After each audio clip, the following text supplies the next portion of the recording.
അന്ന് KFC വെച്ചിട്ട് പിന്നെ രാത്രി ആയപ്പോഴത്തേക്കും നല്ല വിശന്നു കേട്ടോ. സോ വേറെ കടയൊന്നും ഇല്ലാത്തതുകൊണ്ട് നമ്മൾ നേരെ എന്ത് ചെയ്തു, പിസ്സ അങ്ങ് ഓർഡർ ചെയ്തിട്ട് വെയിറ്റ് ചെയ്തിരിക്കുകയാണ് ഇങ്ങനെ.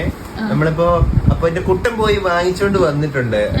ഞാൻ വീടെടുത്ത് തന്നെ കളിയാക്കിയതാണ് ഗൈസ്. അങ്ങനെ പിറ്റേന്ന് രാവിലെ ഞാനും സജയും കൂടെ റെഡി ആയിട്ട് ഒരു വാക്കിങ്ങിന് പോയിട്ടോ. കാരണം ഞങ്ങൾക്ക് കുറച്ച് പരിപാടികളുണ്ട്. അതിന് പിന്നെ ഫുഡ് കഴിക്കാന്ന് പറഞ്ഞ ഒരു കടയിൽ കയറി കേട്ടോ. പക്ഷെ ഇത് ബാറായിരുന്നു. രാവിലെ തന്നെ ബ്രേക്ക്ഫാസ്റ്റിന് ബാറിൽ കയറി ഞങ്ങളുടെ ഒരു അവസ്ഥ.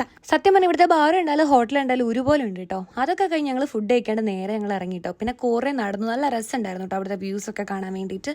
ഇന്ത്യൻ നേവി ആർമീന്റെ വലിയ ഹെഡ് ക്വാർട്ടേഴ്സ് ഒക്കെ അവിടെ ഉണ്ടായിരുന്നു. അങ്ങനെ കുറെ നടന്ന് നമ്മളൊരു ചായ സ്പോട്ട് കണ്ടുപിടിച്ചു കേട്ടോ. നമ്മുടെ നാട്ടിലെ ചായക്കൊക്കെ എണ്ണക്കടി ആണെന്നുണ്ടെങ്കിൽ ഇവിടെ ഫുള്ളി ബിസ്ക്കറ്റ്സ് ഒക്കെയാണ് കേട്ടോ, ബൺ അങ്ങനെയൊക്കെയാണ് ഉണ്ടാവുക. ആക്ച്വലി അതൊരു നല്ലൊരു ഓപ്ഷൻ ആയിട്ട് എനിക്ക് തോന്നി. പിന്നെ നോക്കിക്കേ, ഇവിടെ ഹാഫ് ചായ ഫുൾ ടീ എന്നൊക്കെ പറഞ്ഞിട്ടുണ്ടാവുക. ഞാൻ ബ്രേക്ക്ഫാസ്റ്റ് കഴിക്കാൻ ഞങ്ങൾ ഞങ്ങളുടെ പഴയ സ്പോട്ടിൽ തന്നെ എത്തിട്ടോ. അവിടുന്ന് സെയിം ഫുഡും കഴിച്ചിട്ട് കോട്ടിനും എത്തി. എന്നിട്ട് നമ്മൾ കുറച്ച് മാനുഫാക്ചേഴ്സിനെ തപ്പി ഓടിയായിരുന്നു കേട്ടോ. കുറെ തപ്പി, പക്ഷെ നമ്മൾ വിചാരിച്ച രീതിയിലൊന്നും അങ്ങോട്ട് എത്താൻ പറ്റിയില്ല കേട്ടോ. ഇതിന്റെ ബാക്കി വിശേഷം അപ്പൊ അടുത്ത വീഡിയോ പറയാവേ.